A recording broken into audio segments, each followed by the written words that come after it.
Shelly, Brenda, Leah, Mandy, PJ, Marie, Mariah, Christina, and Raven.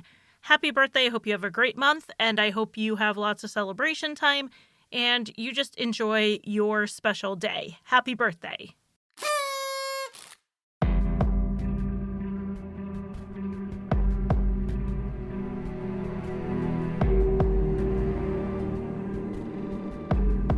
When Rose Downwind disappeared in 2015, the investigators were given a confusing and contradicting timeline. But from the start, they didn't believe the Anishinaabe mother of five simply walked away from the family she loved so much. I'm Charlie, and welcome to Crime Lines.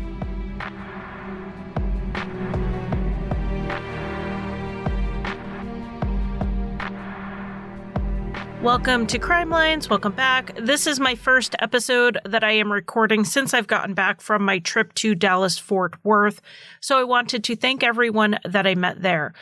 I wanted to send a special thank you to Marlon for coming out. I know it was difficult to get downtown with everything else you have going on in your life, and so I just wanted to let you know, Marlon, that it did mean a lot to me that you came out, even though you couldn't stay for very long. I also wanted to let everyone in the Seattle area know that I will be out there at a meetup on November 20th. That date is almost certainly the date. I will post the information on social media. It is kind of last minute, but if you are in the Seattle area on November 20th or some point that weekend, I will be in the area. Check my social media for more information. So about my trip to Texas, I just want to really quickly say that I met up with Josh Hallmark there. I was following him on part of his Israel Keys research, and I am going to be talking about that on Patreon this month. I put out bonus content on Patreon every month, and at the $3 tier, there will be a bonus episode that will be a primer on Israel Keys, basically an overview of his known victims. Then at the $5 tier, you will also get an episode about Keys' time in Texas, audio of Josh and I on the research trip, and then I will have an interview with Josh about his process and what he thinks happened with Israel Keys in Texas leading up to his arrest. So that is patreon.com/crimelines, where you also get regular episodes like this one, early and ad-free. And now we're like 2.5 minutes in and finally getting to today's case. So today we are talking about Rose Downwind, who was born in November 1983 in Minneapolis, Minnesota. Her father was Francis Downwind from the Red Lake Nation, which is also called the Red Lake Band of Chippewa, which is where Rose was enrolled. There are 7 principal clans in the Red Lake Band, and Rose was Mokwa, meaning Bear Clan. Rose's mother was Darla Banks from the Leech Lake Band of Ojibwe, and her father was Dennis Banks, the co-founder of the American Indian Movement. For those who are new to my MMIW episodes, I almost always include some history we were never taught in school, and today we're not going to dig too far into the past. We're actually going to talk about the American Indian Movement, also known as AIM. To understand the founding of AIM, we have to back up to something we've actually discussed before. In the episode on Caitlin Kelly and other Menominee missing persons cases, I talked about the movement in the 1940s through the 60s to terminate tribes and have them become cities within counties. Another aspect of this, which was truly called Indian termination, in the event we are not clear on the goal, was to encourage or push Indigenous people to leave their reservations and move into cities. We went into this aspect in the Alyssa McLemore episode, which was nearly 2 years ago, so I'm going to refresh everyone's memories. The Bureau of Indian Affairs had a federal program where they would fund the move for Indigenous people to leave the reservation and settle in a city. The goal was assimilation by removing the people from their culture. As I pointed out in that episode 2 years ago, unfortunately, this plan was initially successful. It created a group known as urban Indians who faced racial discrimination, but without the cultural support and resources of those who lived with or near their ancestral communities. Rates of homelessness, accidental deaths, poverty, infant mortality, and unemployment were and are higher for Indigenous people living in cities than for the general population. This is not a case of urban Indians not acclimating to city living. That contention is rife with racism in itself. What actually happened during the relocation program was that the Indigenous people were sold a bill of goods about the ideals of city living. They were told they would have more access to resources, jobs, medical care, and so on. That absolutely ended up not being true. Discrimination made it hard to find adequate housing and employment, and like I said, they faced this largely without social support. Many in the urban Indian communities realized that rather than assimilate to survive, they needed to come together to support each other, preserve their traditions and culture, and work towards ending discrimination. The American Indian movement was founded in Minneapolis in 1968 for this same purpose. And it was a movement. This was not a community dinner club. They engaged in protests and occupations of land. And though they started with a focus on urban Indians, they soon expanded to include all Indigenous issues, including those on reservations.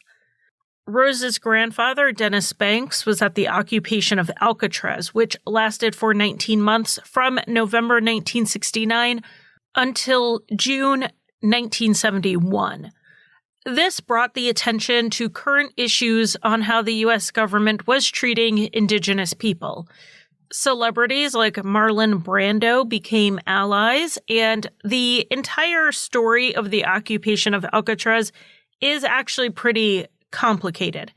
And I don't really have time to get into the whole 19-month history of it, but the international awareness of the continued backwards policies against Native Americans was the greatest success coming out of the occupation. And while this is something Dennis Banks did that I'm most familiar with, as in I once read it in a book, Dennis was involved in other armed actions, including a 6-day takeover of the Bureau of Indian Affairs in Washington, D.C., and a 71-day occupation of the town of Wounded Knee, South Dakota, which is in the Pine Ridge Reservation. You may have heard of the Wounded Knee Massacre, which we will talk about in more detail in a December episode. But not all of the protests were armed actions.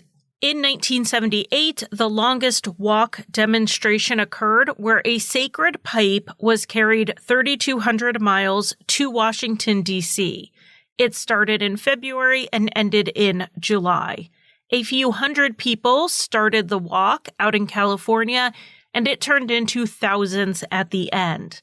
There were multiple pieces of legislation they wanted attention to, one being a bill that was going to repeal treaties with the federally recognized tribes. This bill didn't go forward. They also wanted attention to the American Indian Religious Freedom Act, which was passed a few weeks after the end of the walk. Yes, it was in 1978 when a law was passed giving Native Americans their First Amendment right to the free exercise of religion. I remember way back in my middle school days, my social studies book talked about the debate over peyote, which is a cactus that has a drug in it that has psychoactive effects. It is used ceremonially by the Native American Church. That was part of the debate here, but that wasn't the only thing barred prior to 1978. It was much more broad than just peyote. And I find it disingenuous to have centered the discussion around drug use. There have been other longest walks organized since then to bring attention to issues in Native American communities. Though Dennis Banks, in his New York Times obituary, was referred to as militant, he spent the last 30 years of his life as an advocate, a substance abuse counselor, and the owner of a maple syrup business. Rose's mother, Darla, was, I believe, the third of Dennis's 20 children, and Rose was one of his 100 grandchildren. Rose grew up in a traditional Ojibwe family, which included being raised by extended family in addition to her parents. I know the first time this type of arrangement came up in an episode, my researcher at the time, Annie, wanted to be clear that this isn't a case of parents just leaving kids with extended family and disappearing. It is just a more communal approach to raising children. And while I don't know the ins and outs of Rose's childhood, I do want to make sure that I'm putting this in the proper cultural context. Rose grew up and had 5 children of her own, with the youngest 3 being with her partner, Marcello Cimarusti. Rose settled in Bemidji, Minnesota. Bemidji is in northern Minnesota, and it is a central city for local reservations, including Red Lake and Leech Lake. It is where you will find services like Indian Health Services. When Rose and Marcello started dating, she was in her early to mid-20s. He was in his early to mid-30s. But the age difference wasn't something the family was necessarily concerned about, so much as Marcello's abusive behavior. Rose and Marcello split up after an incident on October 7th, 2015, where Marcello was charged with a domestic assault against Rose. With that charge came a no-contact order. But as we know from far too many instances, leaving an abusive relationship is a dangerous time for the victim. It was during this separation when, in October 2015, Rose's mother, Darla, called the police. Because she knew that leaving an abusive relationship was a dangerous time, she had Rose call her every day to check in. Darla hadn't heard from Rose in a couple of days. The last communication she had gotten was a text on October 21st, indicating that Rose was heading to St. Paul, Minnesota, which was a few hours from her home. Since Rose usually checked in daily, a vague text followed by silence was alarming to Darla. Not only was she not in contact with Darla, she seemed like she wasn't in contact with anyone, including her 5 children, ages 1 through 9. And that was completely out of Rose's character. She was an active, loving, and attentive mother. Darla said that when she contacted the police, she was first met with indifference. She was told to call back if she didn't hear from Rose in another couple of days. So Darla flew to Bemidji and started looking for Rose herself, including going to a women's shelter, thinking maybe Rose had sought help there. Rose's missing persons report was officially taken on October 24th. And when it was, a member of the Bemidji police remembered he had actually responded to a 911 call a few days before related to Rose. It was 11 a.m. on October 21st when Rose's ex, 40-year-old Marcello Cimarusti, called to say Rose was parked outside of his house. They had a no-contact order, so he was calling to report that Rose was violating it. When the officer arrived at the house, Rose wasn't there. Marcello said that Rose had driven off before the police arrived. But she had never come up to the house, she never talked to Marcello, so she hadn't technically contacted him. She hadn't violated the order. Since she hadn't made contact and she stayed in the street the whole time she was there, there was nothing for the officer to do, and he left. Since that was the last time the police knew someone saw Rose, the officer went back to talk to Marcello, who said Rose had actually stayed at the house from October 20th to the 21st. He stayed overnight, but he hadn't seen her since she left on the 21st. He said she had gotten into a blue car, but he didn't know the make or the model. He did admit it was unusual for her to not be in contact, particularly with her children, for several days like this. Marcello did allow an investigator to look around. The only odd thing he saw was in the basement. There was some dried paint that had spilled out on the floor, and there were a few footprints in it. Marcello said that was just something the kids had done by accident, knocking over the paint. Otherwise, the house looked normal. Marcello's story of Rose leaving the house on the 21st did line up with the text Rose's mother had gotten on the 21st saying she was leaving to head to St. Paul. But it didn't line up with the first story Marcello told about Rose being parked outside the house on the morning of October 21st. Now he's saying Rose was actually in the house, sleeping the night before, and left on the 21st. So why did Marcello call 911 to say Rose was parked outside the house when she hadn't been? It didn't make any sense. So we have a changing story. We have a history of domestic violence. And other than Marcello's story, the investigators couldn't find anyone who had seen Rose since October 19th when she left a Target store in Bemidji. Marcello did drop an important lead, though. He mentioned that his friend, 27-year-old Christopher Davis, was at the house the same night Rose was supposedly last there. So on October 26th, the investigator spoke with Christopher. Christopher said he actually did not see Rose at the house while he was there, which was a pretty big contradiction in Marcello's story. This is a 1,400 square foot home. Christopher was there for several hours while Rose was there all night, yet they did not cross paths at all. The police did get a search warrant for Christopher's phone. It showed that on October 20th, before 11:30 p.m., Christopher made several calls to a phone registered to the girlfriend of Brandon Rossbach. Brandon was a friend of not just Christopher and Marcello, but also of Rose and her family as well. After these calls, right around 11:30 p.m., Christopher then used his phone to do a search for the resort that was north of Bemidji where Brandon lived with his girlfriend. The police then spoke with Brandon on November 4th. He said he didn't know anything about Rose's disappearance, but that it was normal for Rose to leave when she and Marcello were arguing.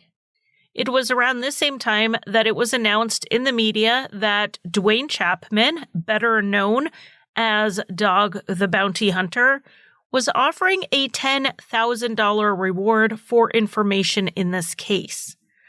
I never expected to say the words Dog the Bounty Hunter on this podcast. However, here we are.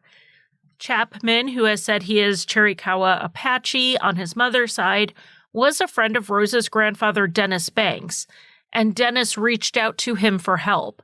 This money for the reward came straight out of Chapman's own pocket.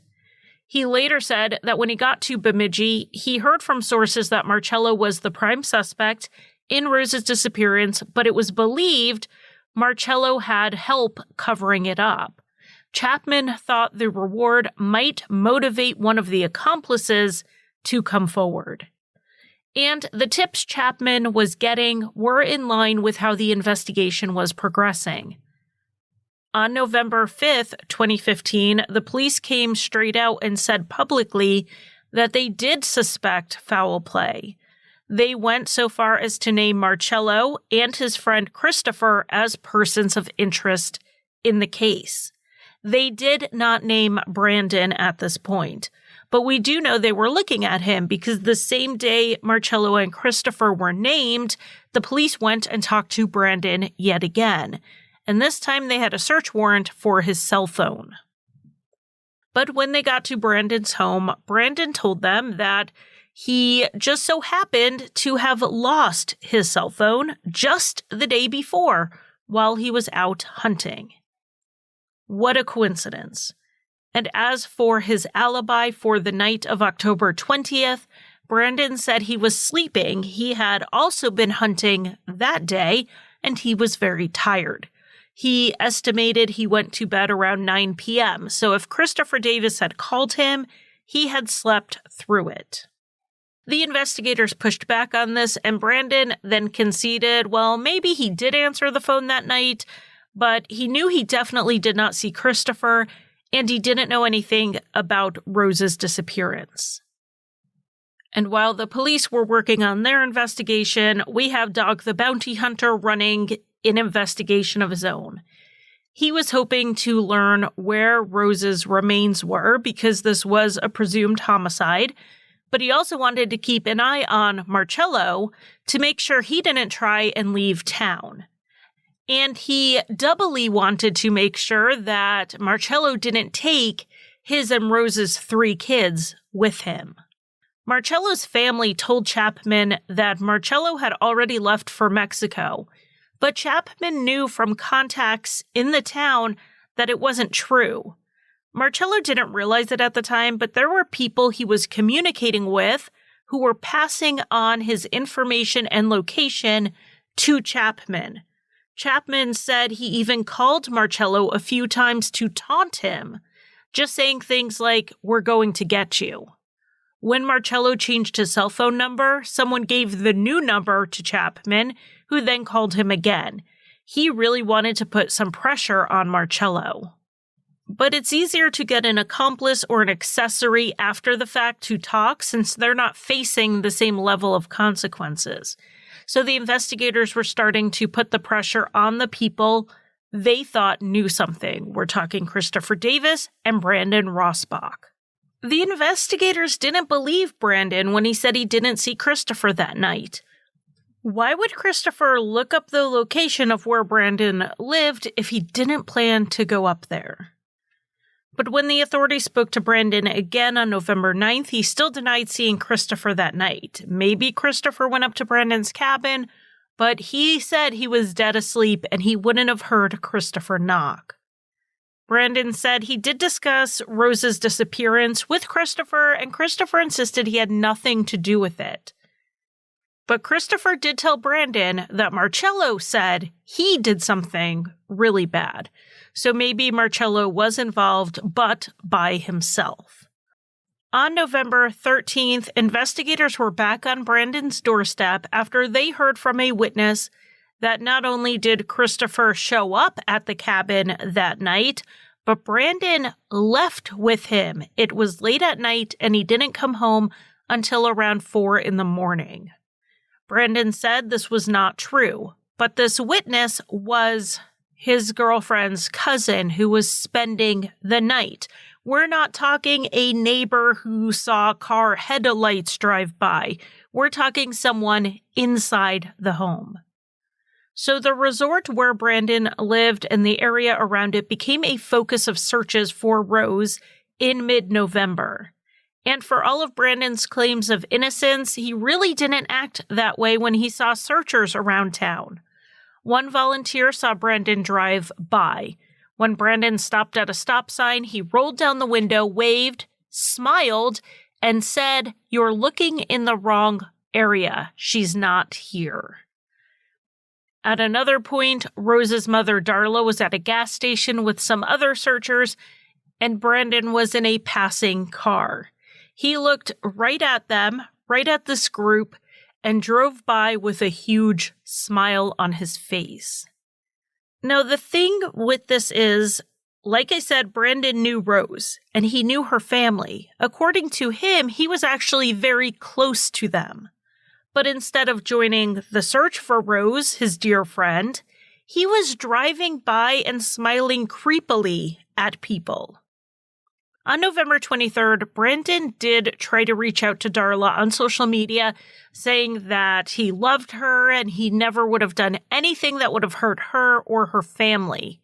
He said he was afraid the police were trying to drive a wedge between him and Darla, who he had known for his whole life. But it really wasn't the investigators doing this. It was the evidence against Brandon and his own behavior that was driving a wedge between them. Though the investigation was focused on Marcello, Christopher, and Brandon, and it was being actively worked on, there was massive media attention and large-scale searches. The 3 men remained free throughout November. That is until in December when Marcello slipped up. Marcello still had those charges pending for the domestic abuse that led to the no contact order. He was due in court on those charges, but didn't show up. This allowed the court to issue a warrant for his arrest. When Marcello heard about this, he did turn himself in on December 7th, 2015. The investigators now had him in custody, and Marcello agreed to talk. He was finally ready to tell them what happened to Rose. Apparently, he was feeling the pressure, whether it was from the investigation, the community, the family, Dog the bounty hunter, wherever it was coming from. He was ready to more or less come clean. So let's get into this confession. Marcello said that on October 20th, Rose was at home with the kids while he was at work. She called him and said one of the kids had broken their arm. So on his lunch break, Marcello went over to the house and found that everything was fine. He said Rose had used this fake injury as a ruse to get him to come over. Realizing this, Marcello said he was headed out the door to go back to work, but he couldn't find his keys. While looking for them, he realized that money he had left to pay for utilities was gone. This sparked a fight between Rose and Marcello over the money. At one point during this argument, Rose took out her cell phone, prepared to record the interaction for the police. Not only that, Rose said she had call logs from her phone to prove that he had violated the no contact order multiple times. Of course, Marcello was saying that it was Rose who called him that day, so she would have been the one who violated the order, according to what Marcello was saying at this point. So if Marcello was telling the truth, Rose would be in trouble too, so why would she turn this into the police? But I think if Marcello is telling the truth is a huge if. It's possible he lied about why he went over there that day. We do know he lied in at least one other part of his confession, but we'll get to that in a minute. Let's continue. Marcello said he reached for Rose's phone to stop her from recording him, and in the short tussle over the phone, Rose fell back and down the basement stairs, but it was a complete accident. He didn't push her. This was just something that happened as he was grabbing for the phone and she was trying to keep it away from him. Marcello said Rose must have hit her head on the way down because when he got to her at the bottom of the stairs, there was some blood around, and she also did not have a pulse. The average person would try resuscitation, or they would call 911 to report this accident, but Marcello said he panicked, and instead he did nothing. He took the kids out of the house, leaving Rose's body at the bottom of the basement stairs. He took them shopping, and then he came home and contacted his friend Christopher Davis to figure out what to do. Marcello said Christopher and his friend Marciano came up from St. Paul, which is a 3-hour drive. They showed up around 11:30, at which point Marcello had already put the kids to bed. Christopher then left for 2 hours, and when he came back around 1 a.m., 31-year-old Brandon Rosbach was with him. Marcello said he was drinking, and Brandon told him to stop it. Brandon then said, "Do you want your kids to have no parents or one parent?" Implying that they needed to do whatever they had to keep Marcello out of jail for the sake of his children. Marcello said he was surprised that Brandon took this position because he was actually more of a friend to Rose's family. He thought Brandon would have gone to the Banks and Downwind family to tell them what happened or go to the police, but he didn't. Instead, he, Christopher, and Marcello loaded Rose's body into the back of Marcello's GMC Yukon, which is a full-sized SUV. In the back with the body, they also put shopping bags, styrofoam bowls, plates, and cups, a gas can full of gasoline, and a shovel. Then Marcello, Christopher, and Brandon drove several miles northwest of Bemidji to a remote trail. Christopher's friend Marciano stayed at the house to watch Rose's children, who were sleeping through all of this. Yes, Marcello left a babysitter for his children while he went to dispose of their mother's remains. As far as I can tell, the children were oblivious to everything that happened that day in their home. And that is a small mercy in all of this.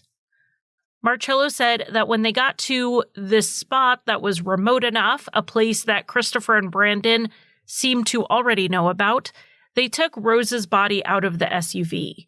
They took turns digging a hole for about 30 minutes. Then they put Rose's body, wrapped in a blanket, into this hole. They put the plastic bags and styrofoam products all around, doused the entire thing in gasoline, and lit it on fire. Marcello said he stayed near the truck, he paced a bit, while Christopher was the one who kept the fire going. Brandon kept assuring Marcello that they were doing it for the kids. After an hour or two, they put the fire out by putting dirt on top of it, then covered the gravesite with branches and general debris from around the area, and left. This story Marcello told did help make sense of something else found on the searches of digital devices. Christopher Davis had done an internet search for how hot does a fire have to be to burn through bone. Marcello went on in his confession to say that they drove Brandon to his cabin, dropping him off around 4 a.m.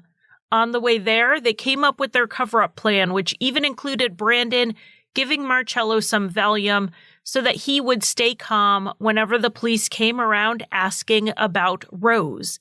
They knew her family was going to report her missing sooner rather than later, and Marcello had to be ready.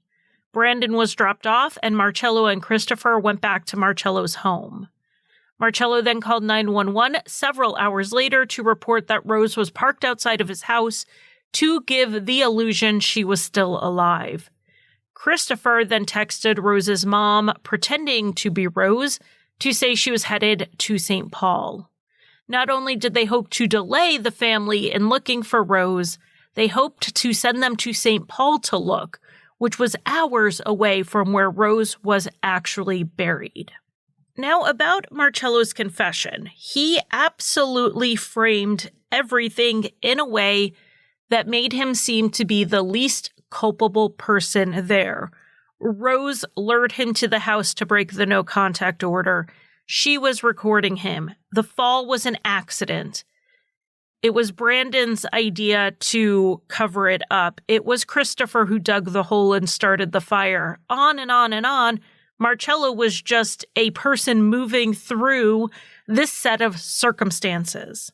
In spite of this dancing around, Marcello did give very important information, and that was the location of Rose's remains. He was then charged with second-degree murder without intent. On December 9th, 2015, Rose's charred body was found in a 4-foot-deep pit, just like Marcello described. Testing of the remains showed that chemicals that make up styrofoam were present, as was an accelerant like gasoline. But there was one part of Marcello's confession that wasn't backed up by the evidence. On autopsy, there was evidence Rose may have fallen. She did have a spinal fracture and a head wound.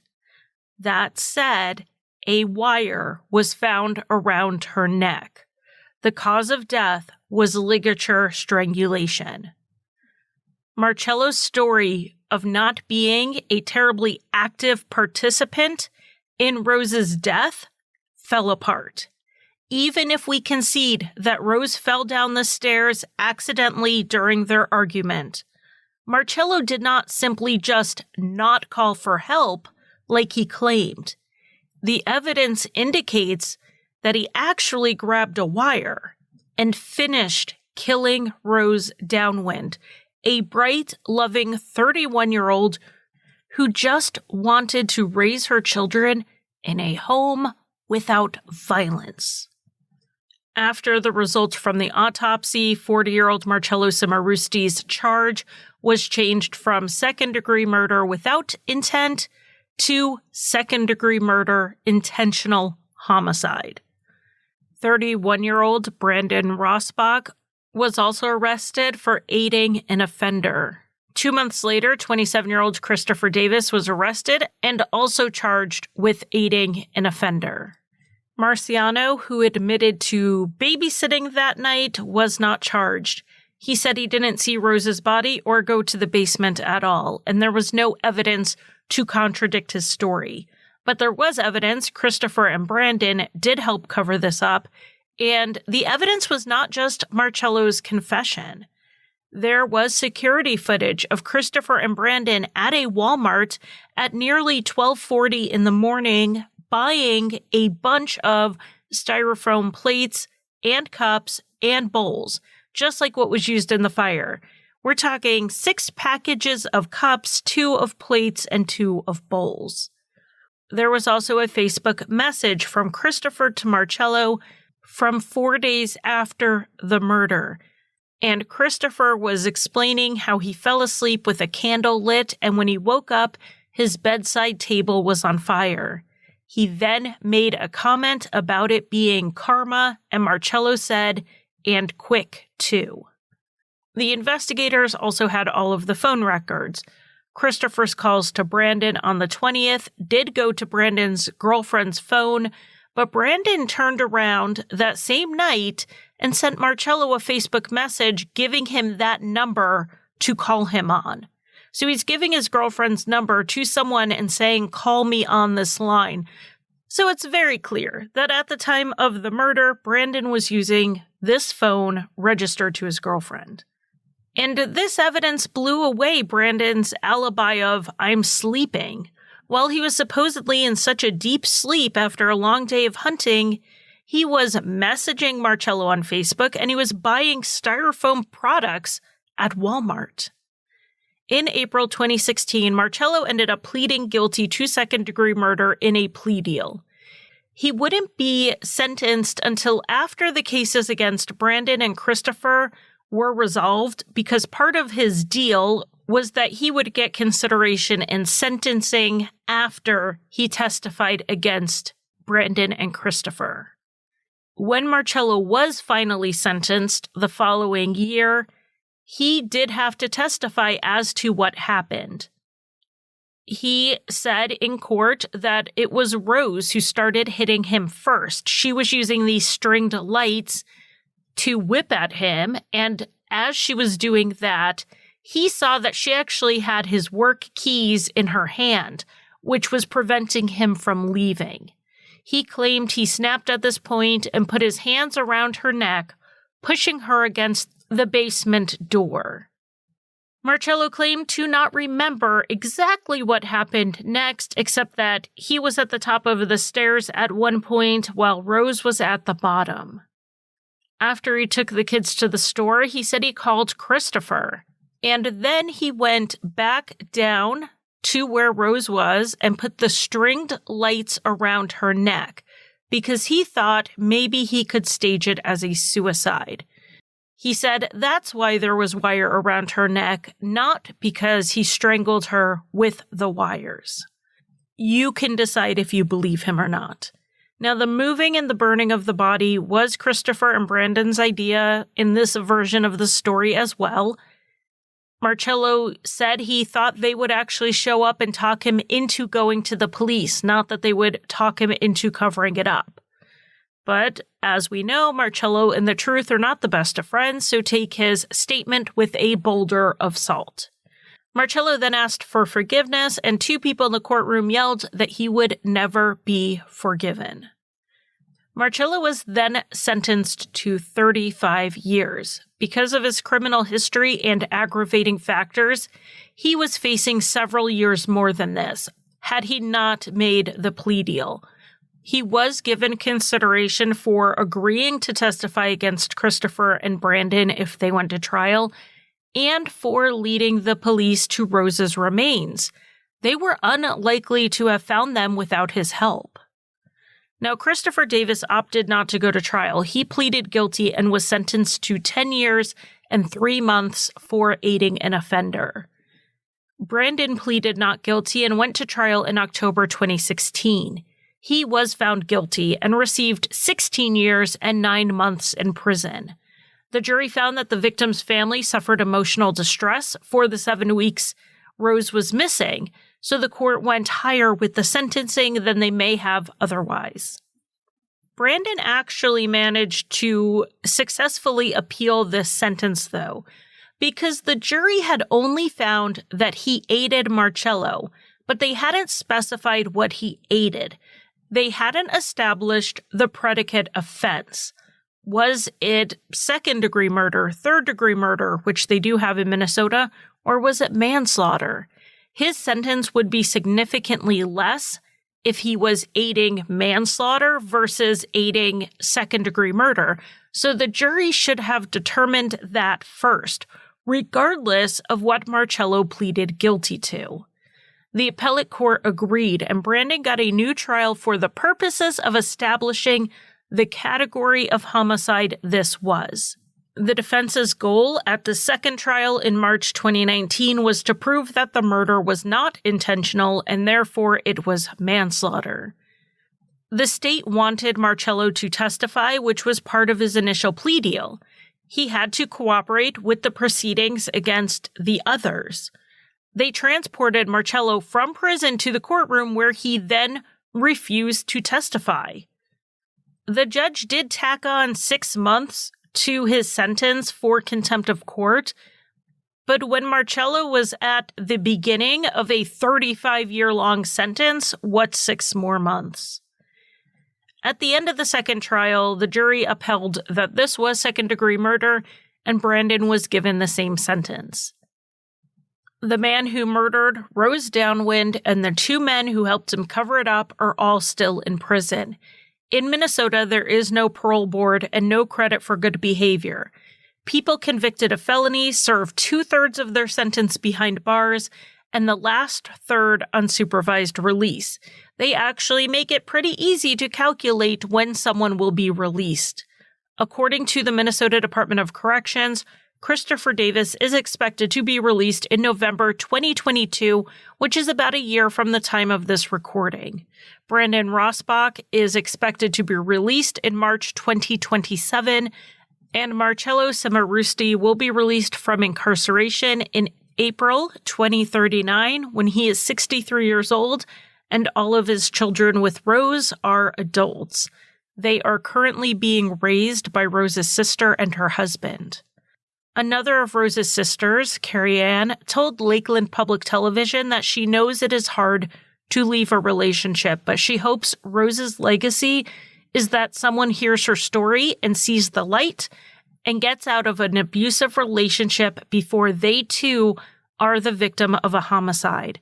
And if you are that person hearing Rose's story and seeing the light, I have left some resources in the show notes that will help you stay safe while seeking help. Thank you for listening. You can find Crime Lines on Facebook, Twitter, Instagram, and TikTok. Crime Lines is also on YouTube, where I post 2 to 3 true crime videos a week, including an occasional after show where we go over any visuals from that week's podcast episode. Crime Lines is also on Patreon, where I offer early and ad-free episodes as well as bonus content. Visit patreon.com/crimelines.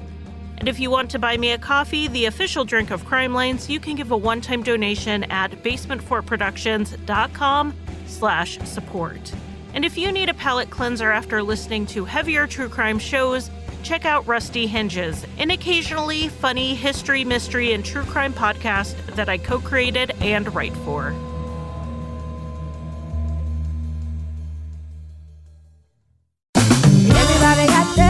Rev up up the savings at JCPenney's Power Penny Days. Starting Wednesday, wrap up huge deals like Home Expressions Quick Dry Bath Towels, only $5. Stock up on fresh lineups of tees and tanks. Women's styles start at $9, and kids' thereabouts tees start at $7. Plus, bring home extra bling. Yes, please, lab-created gemstones, only $13 while they last. JCPenney, make everybody count. Offers valid on select styles 410 to 414. Power Penny deals excluded from coupons. Other exclusions apply. See store or jcp.com for details.